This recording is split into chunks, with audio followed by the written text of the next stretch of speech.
African Chess Championships 2025. So guys, I'm going to do a recap basically just on the tournament winner of the open section.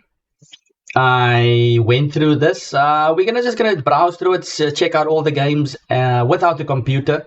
Let me know what you guys think. Throw in some comments.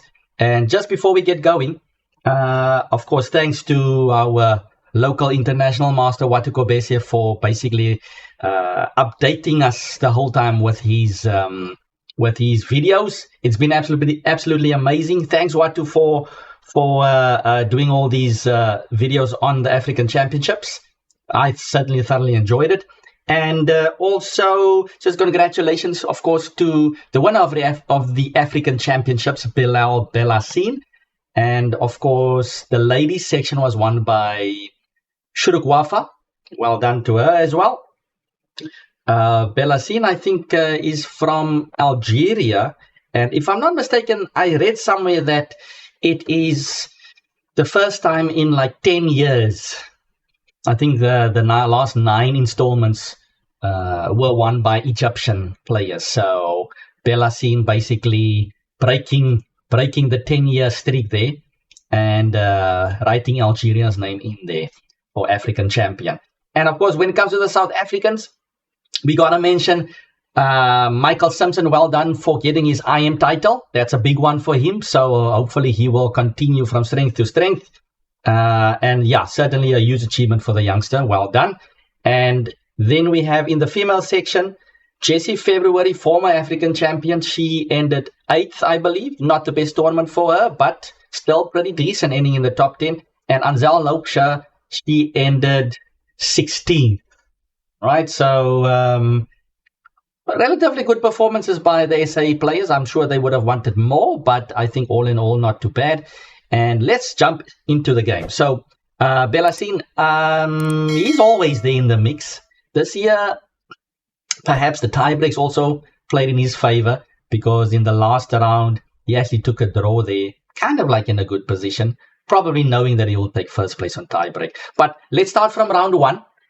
And for this purpose, we are going to look at his games from his side. So he had the black pieces in round 1 against Nicholas Kogan. Actually, quite a nice gentleman. I met him a couple of years ago at the African Championships in Egypt.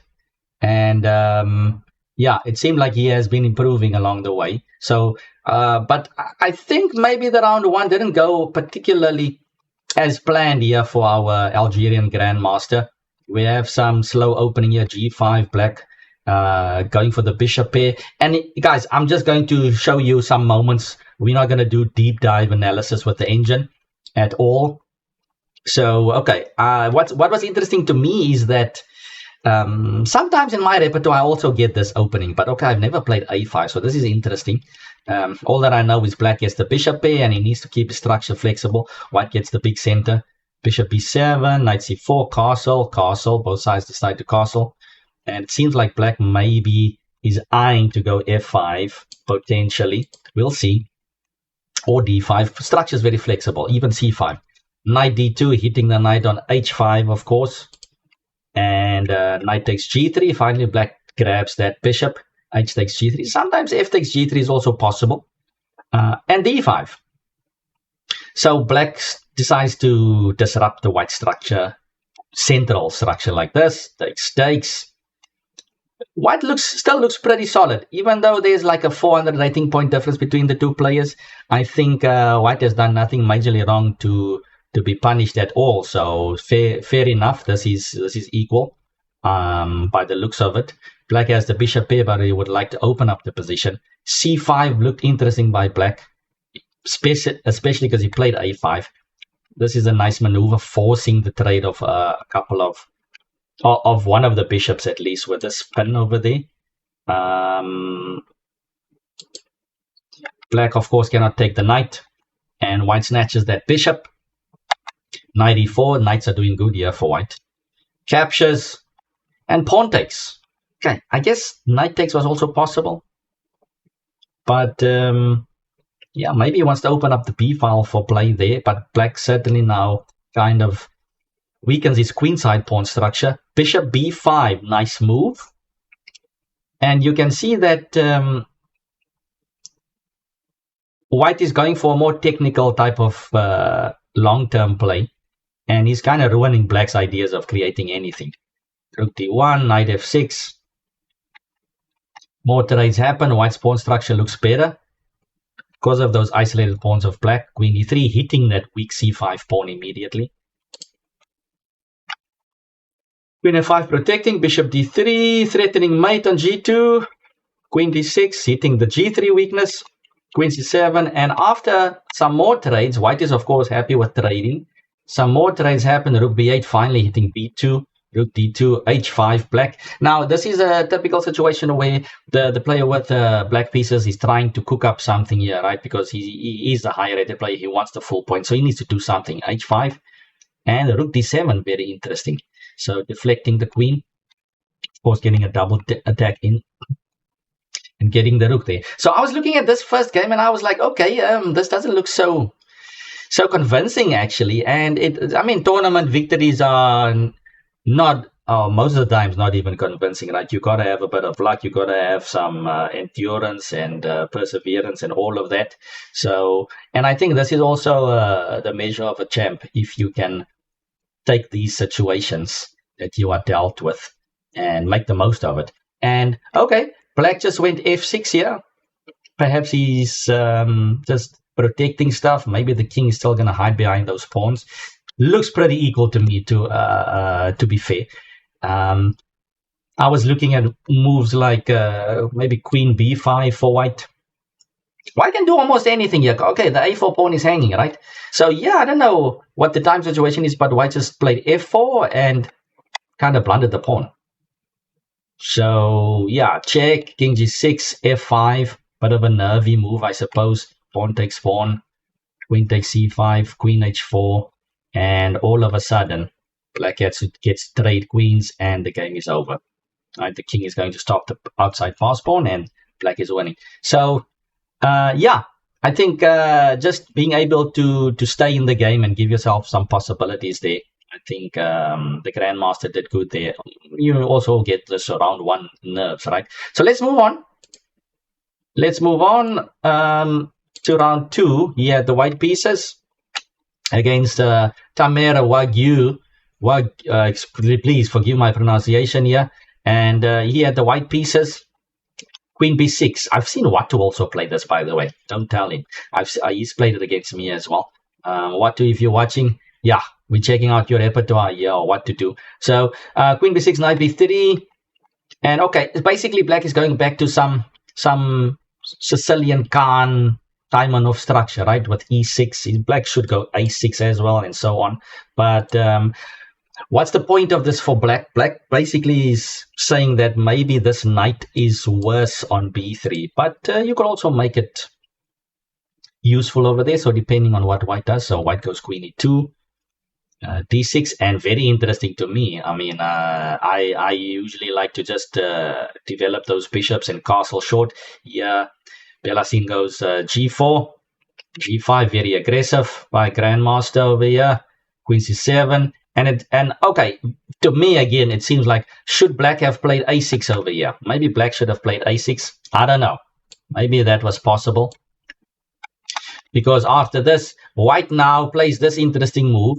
Usually it seems like nothing, but if you look at it, he tries to kind of benefit from this knight maneuver, saying that now the knight is no longer on c3, and this b5, b4 move is not b5, b4 idea is not really irritating white, because you always ask yourself, where's the knight going to go after b4 to a4 to e2 to b1, where d5 even, right? So queen c7, f4, and white goes on with his business. Trade on c6, bishop g2. It looks very nice over here with the diagonal. So queen c7, h4, h5. White is already knocking on the door. And rook c8, queen f2. Maybe stopping knight b6. Getting the knight closer. And h6. Obviously, black just doesn't want to castle straight into it. King b1, takes. Black created the e5 square. And now white wants to keep the bishop.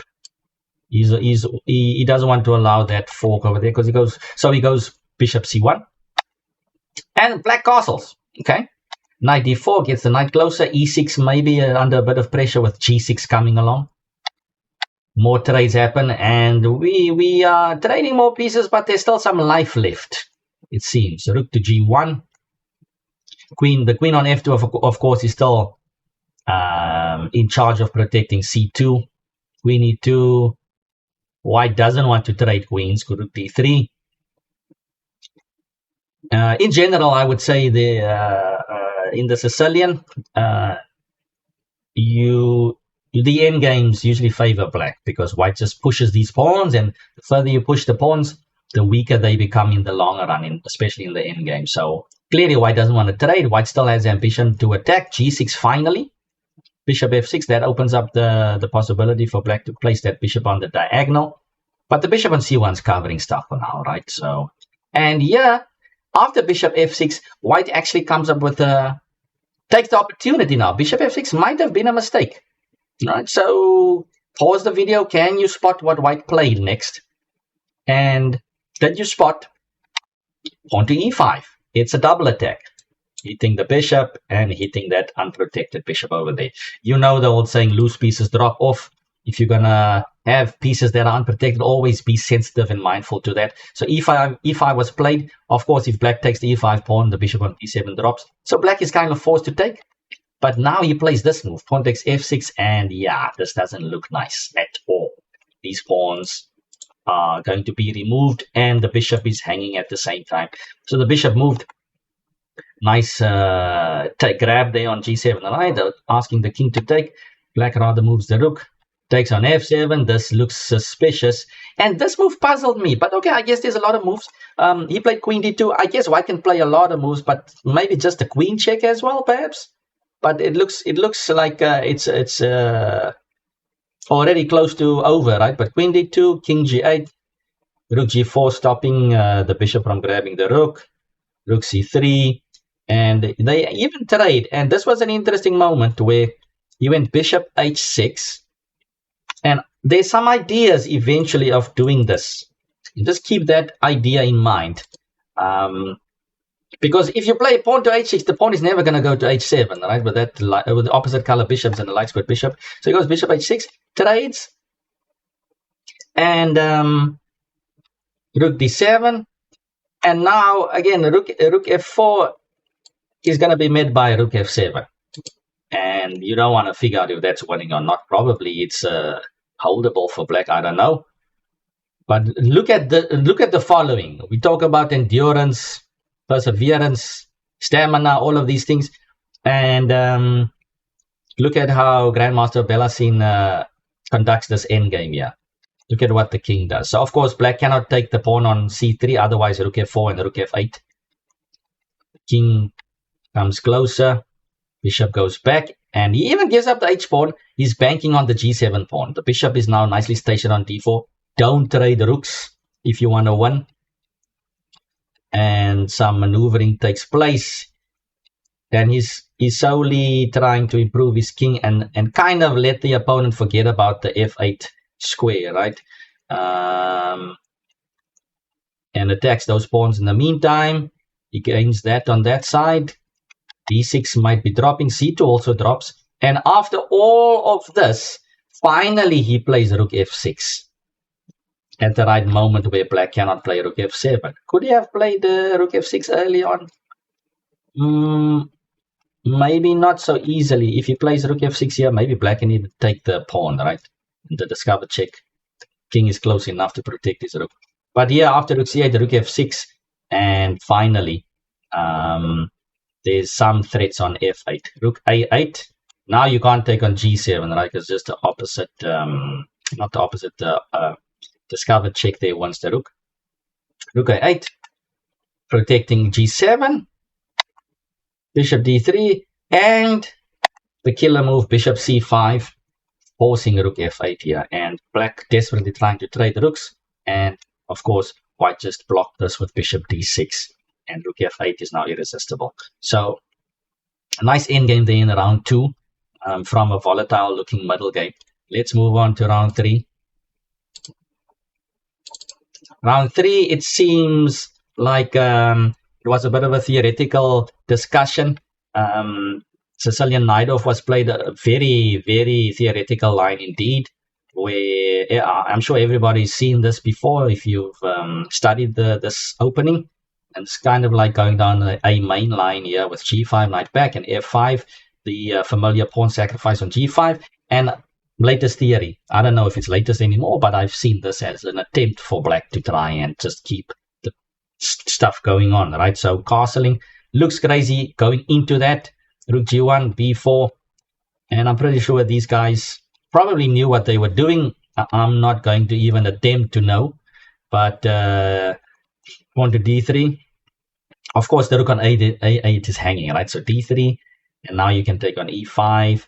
And after all of this, you can't take on e7 because there's mate, right? So bishop e7 takes, and after all of that, it is equal material-wise. And this is sometimes the downfall, not the downfall, but the downside of playing a very theoretical opening. If your opponent knows the stuff, sometimes it can kind of fizzle into some equal endgame. Not that you can't attempt to win it, but okay, there even white gets a pawn back, and black is for the moment a pawn down, but he gets his pawn back pretty soon.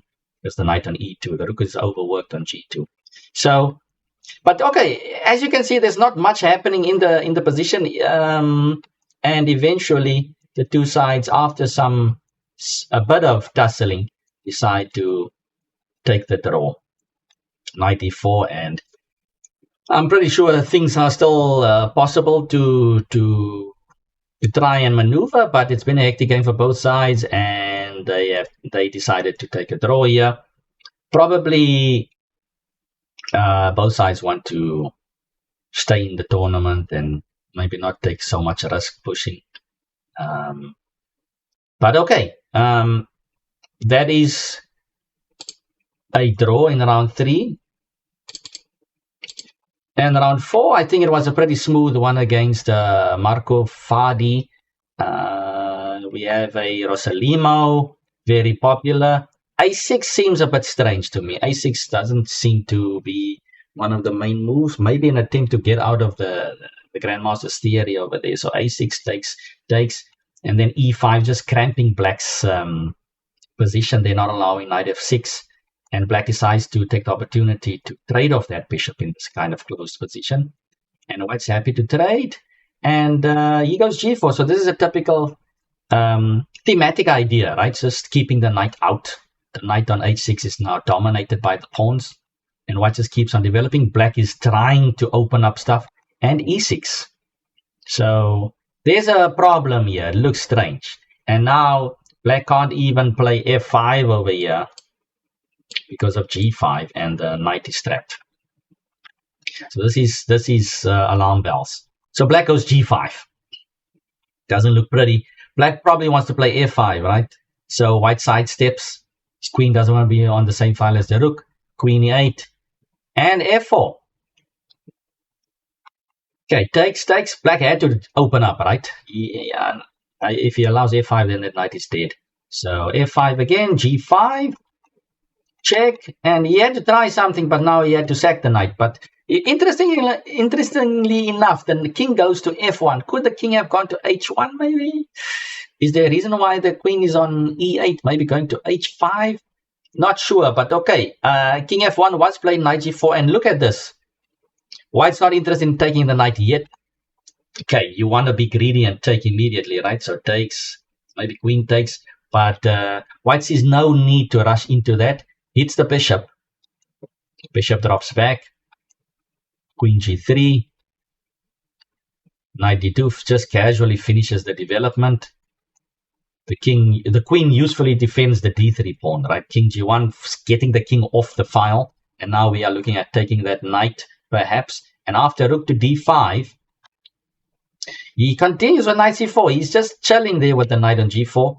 And knight b6. Knight could go to d7 as well if the rook moves, but after knight e5, the game ends abruptly there with white never taking the knight, but taking the rook instead. Okay, the knight's also hanging now, right, on e5. You could play knight f3 check, but I think after king f2, perhaps, then the e7 is also hanging with check, and you're going to be a piece up. So Relatively easy game there for Bellahcene.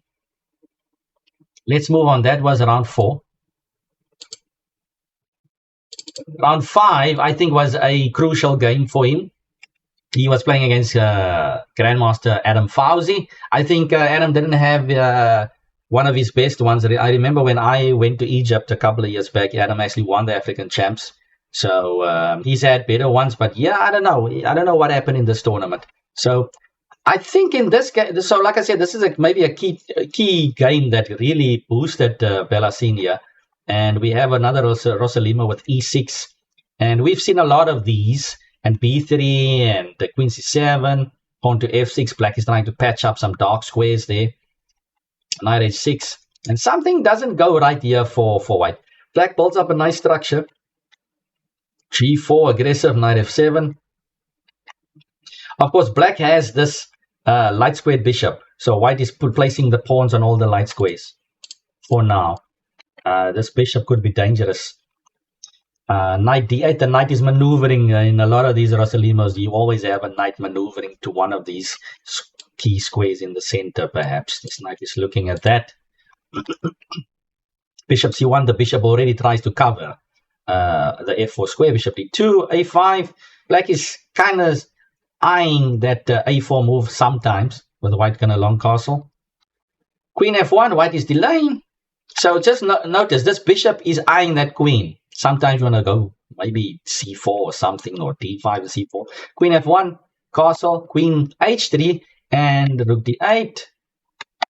And the bishop comes back. The bishop's haunting the queen. So takes on f6. And it just seems like white's attack was nowhere to be found. Because after this, the knight very nicely on e6 covers mate, right? So knight g5, bishop d8, very classy move, defending g7 over there. The bishops look very tidy. Takes. And yeah, this just seems like domination. Yeah, there's not really much. After h takes, you can maybe play bishop h3. What's going on here? Or queen f7. Queen f7 also looks pretty strong. So, I mean, white's just trying to keep the g-file open.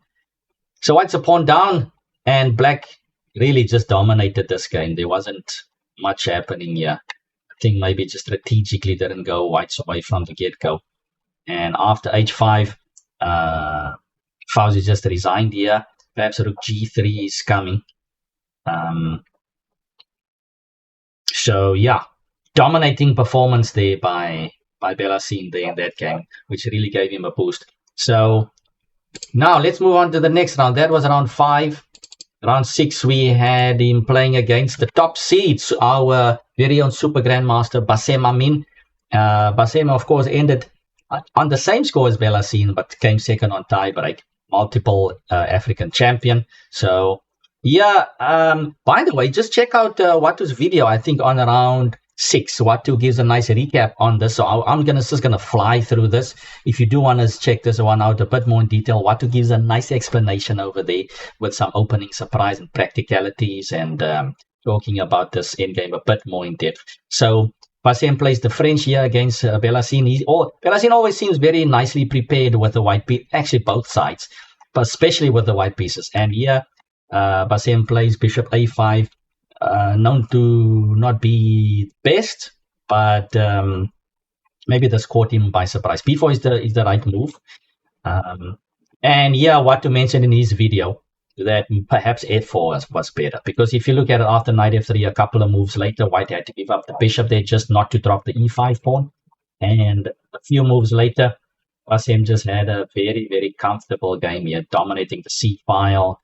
And yeah, even though it was opposite color bishops, black posed a lot of practical problems here for white. And you're always going to struggle against a 2700 Grandmaster in these type of difficult positions. And this was Bellahcene's first and only loss of the event.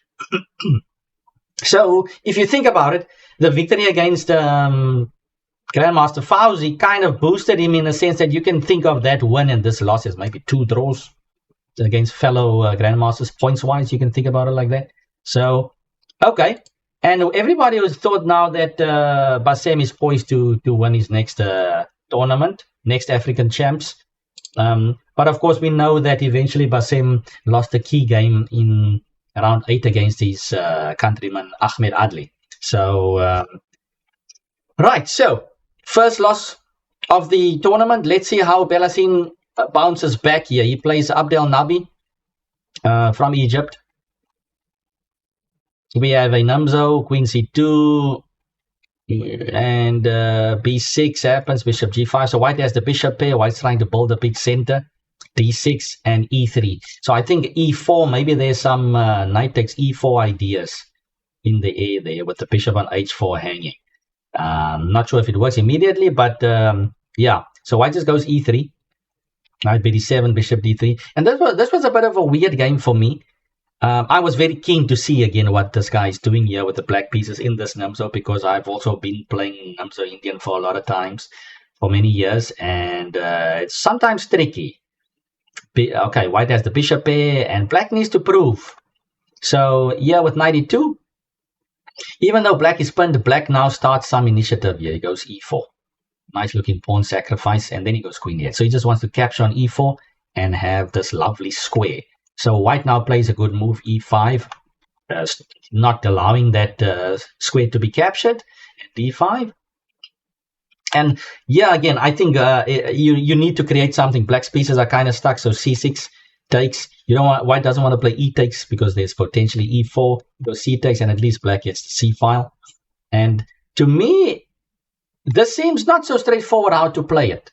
And I was impressed how Bellahcene could actually just get something going here. I don't know what the evaluation is. I don't know what the computer says, guys. This is just me looking at the games roughly. And I think this is one recommendation that I can, maybe it's obvious, right? But if you are an aspiring player, if you are below 2,000, right, and you want to improve your game, you should look at these top events and look at the tournament winners as a start. Look at their games. This is something you have to do.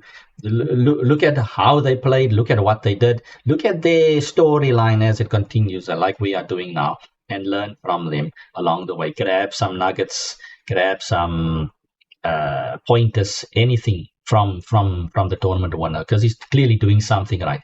So yeah, what does Black do? White has this big pawn structure. Where Black's queen is also awkward. So he goes Queen D8 into the pin. Now, okay, White can castle. He's probably, what is he planning to do after White castles? I'm not sure. I thought at some point he must play G5, but there could be a potential sacrifice. But just check what happens. Queen D1 seems a bit weird. I must say this looks weird. I don't know what White has in mind here. Knight C5. All of a sudden, Black has a moment to play such an active move. Knight C3. Because now, I mean, there's some pressure on E4. Black could play G5. All of a sudden, there's no sack on G5. Knight C3. Some trades happen in Queen D6. So you unpin, and okay. At least you are more comfortable now. The knight can move. Your bishop is technically good on B7, but okay, he's not active right now. So Knight B5, Queen D7. And the pawn drops. Rook A8. Knight B5. Bishop A6 pins the knight. So now there's some scenario if White castles. Let's see. Let's just throw in castling. There could be some G5, right? And then you take the knight on B5, and then you take the pawn on E4. Maybe there's something like that. I don't want to go into deep, but that's probably what's on the cards there. So White goes Rook C1, G5 anyway. And the White queen is overloaded. She has to protect the E4 pawn and B5. So knight takes E4 is played. Nice move. Queen takes, bishop takes. Another opposite color bishop position. But now, yeah, still queens on the board. So in the end game, it can be quite difficult, technical, and quiet. And yeah, it's a lot of drawish chances. You got to keep every piece on the board in the end game. But in the middle game, it can be quite volatile. So the side that's attacking feels like he has an extra piece because you have an extra piece on the light squares for Black, for instance. If you are attacking on the light squares. If White is attacking, if he got some initiative, he'll be very powerful on the dark squares. So, okay, white grabs on b6. And, yeah, just notice that he couldn't castle anyway. You couldn't castle anyway. So he takes on b6. And now black is a pawn down. You see these passed pawns on the queen side. But black just, from now on, he plays so nice and active. Rook a4 hits the queen. Queen e3. b4 wasn't possible because rook takes a3. Queen to d7. There's no taking on e5. There's a rook e8 with the pawn. Queen d7 hits the d5 pawn now. Pawn to b4 is possible now. He doubles up on the a pawn. Rook c3. And black gets this pawn back. Now all of a sudden it's equal. White still can't castle. And white goes h4. Why not? Let's just get things going. Looks dangerous actually. But pause the video. Check if you can generate some play here for black. And if you can find the Algerian Grandmaster, the Grandmaster's move here in this position. Did you find rook takes b4?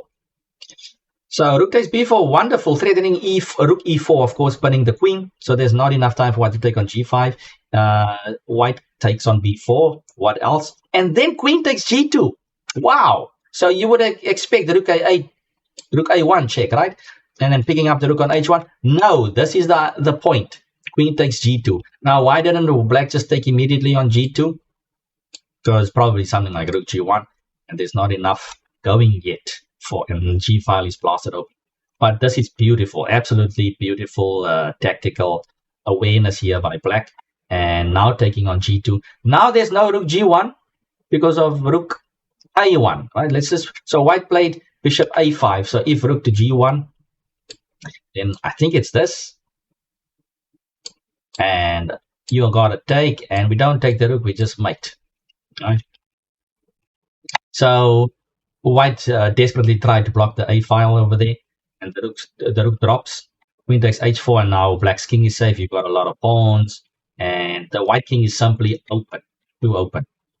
The bishop and the rook were working nicely together here, and eventually white threw in the towel there. I don't know if he resigned here, perhaps because putting the king on the dark square over there. But in any event, very, very nice game from nothing, kind of. In a position that seems difficult.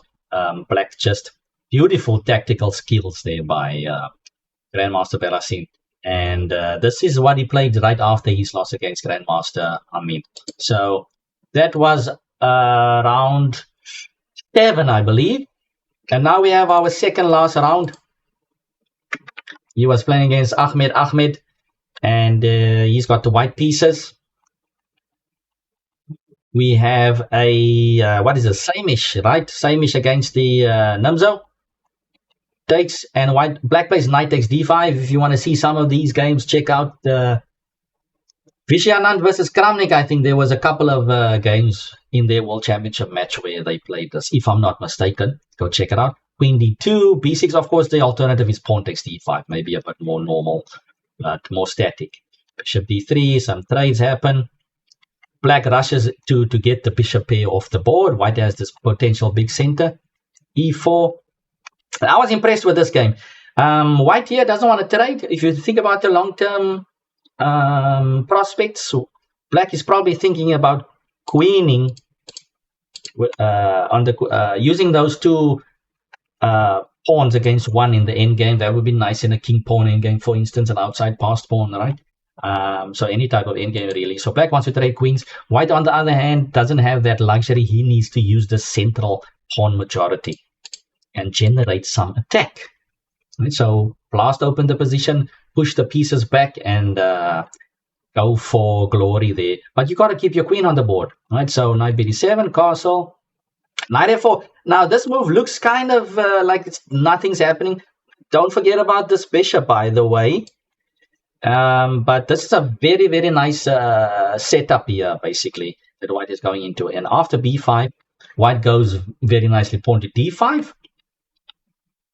Too much pressure on e6, so black decides to capture. And e5, very nice. Don't just capture back on d5. So he pushes e5. The bishop, of course, is protecting the e5 pawn. And after the knight goes, now we get this beautiful square on d5 for the knight.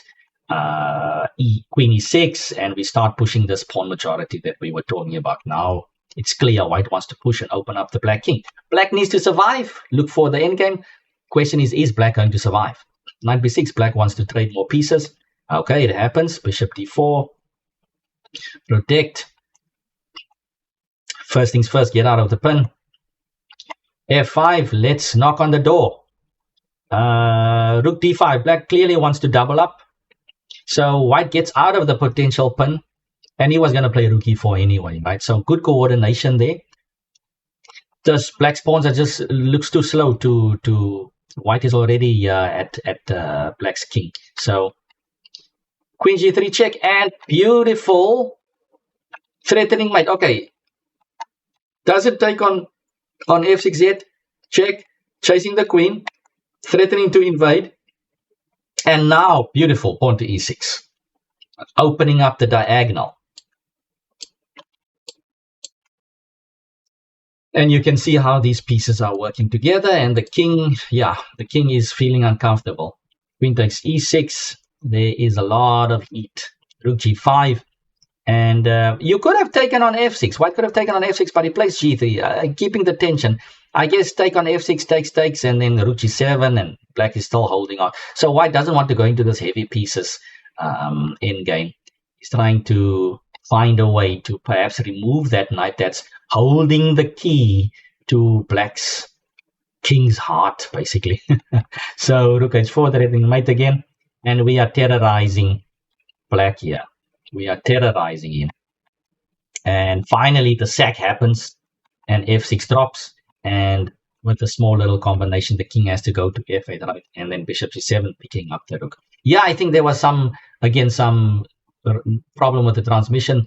It must have been rook takes f7 because rook and some weirdness. Probably just rook f7 and game over. Beautiful game there. Second last round, critical victory. And that victory actually put him in sole lead going into the last round. Very nice game over there. Much to learn from that. And then if we go to the last round, this round seemed okay. We know last rounds, lots of jitters, nerves, and everything. I think this is the first time, that Bilel has now won this tournament, so he must have felt the nerves. He's playing a player about 150 rating points below him, but now all of that is not so clear anymore because you gotta keep your nerves. And he was half point ahead of the other two Egyptian grandmasters. And like I said, I suspect that he has already calculated, knowing the tiebreak rules, right, at the start of the tournament. And the first tiebreak rule was average opponent rating. So I don't understand that one so much. I do understand it, maybe put it second or third or whatever, but putting in number one, when are you going to have the same opponents, right? So, I mean, direct encounter is number 4. So you can basically throw away that number 4 tiebreak. What do you guys think about it? But anyway, not taking away anything from it. The tournament rules were there, and you never know. If it was some different system, maybe Bellahcene would push harder to win the last game. Whatever the case is, he used the tournament rules to his advantage. And I think in this game, playing the French defense was an interesting choice. I'm not so sure about his repertoire in general, but I liked seeing this when I was watching this live, because French is always an interesting opening. And thinking back, I mean, if white wanted to play in more equal territory, maybe play the exchange variation. But then again, think about it, black would be okay with a draw under the tournament circumstances. So it makes sense. We have an advanced variation, pawn to a3, threatening b4, and black locks the position. I think I saw this type of line. I mean, everybody, you have so many French players playing this, right? But from my own experience, I think I saw this a3 line being played by international master Robert Guaze against David Gluckman, international master David Gluckman, in some Cape Town tournament when Robert was still playing here in Cape Town with us.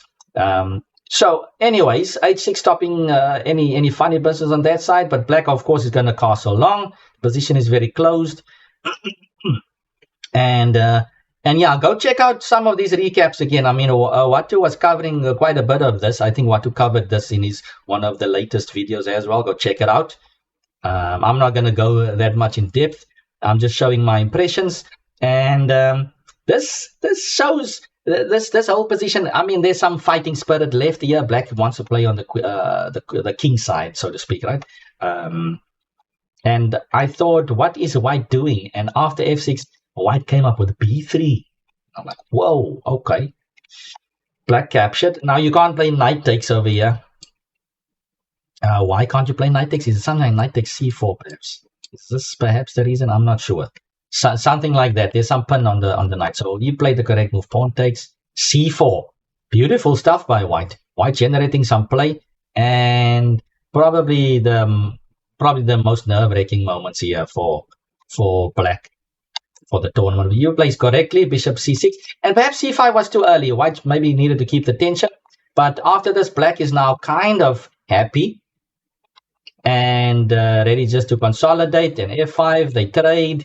f4, otherwise f4 is coming from black side, and black very nicely maneuvers here. And I think if anyone's in trouble, it is white. And after king h2, rook g7, we have some strange move here, rook f3. Maybe it was played because, I mean, bishop h5 is possible though. But even so, right after this move was put in, then to my surprise, a draw was agreed. And then afterward, I realized, okay, black just needed the draw. So, I mean, if you're gonna if you can get a draw, you need a draw to take the tournament. Why not? Right? It's a given. You just take it. But I think the online engine Leeches was giving it like +2 or something, or -2 in black's favor. So I think white was probably also just happy to take that alpha point there. So yeah. So this was the tournament winner in the open sections games. Congrats to Bilel Bellahcene for becoming the African champion. Give me your thoughts, guys. Did I miss something important? Is there some analysis? Throw in your own analysis and throw in your own comments. Anything interesting that you guys picked up from this event? I think let's keep it now to the open section for now, because otherwise it's going to be a very long video. But once again, thanks to Watu for covering the whole tournament. I've been out of it for the last week or so, but I'm back. And yeah. Thanks to everyone for subscribing. We're getting close to that 1,000 mark. If you don't mind, help us get there. Be that 1,000th subscriber. And we really appreciate everybody joining us on this journey on YouTube. It's been a lot of fun, and we hope to continue with the fun. And yeah, so if you liked what you've seen, don't forget to like, share, and subscribe, and throw in your comments. And yeah, I will see you guys next time. Cheers.